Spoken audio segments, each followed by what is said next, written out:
Hello friends, நம்ம கடைக்கு பார்த்தீங்கன்னா இன்றைக்கி ஒரு லேப்டாப் வந்தது. ஆக்சுவலாக இது ஒரு கவர்மெண்ட் லேப்டாப், அதுவும் இல்லாமல் 12 இயர் ஓல்டு. இது பார்த்தீங்கன்னா தெரியும், இந்த பேட்டரியில் டேட் போட்டிருக்கு. So 2012 manufacturing date. ஹார்ட் டிஸ்க்லேயும் அதே டேட்டு தான்.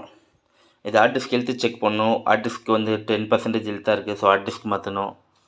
பேட்ரி பார்த்துட்டிங்க, ஆல்ரெடி 12 வருஷம் ஓல்டு. ஸோ பேட்ரி மாற்றணும். தென் வந்து பார்த்தீங்கன்னா கீபோர்டும் மாற்றணும். இதோட அடாப்டர் மிஸ்ஸிங், ஸோ அதுவும் மாற்றணும்.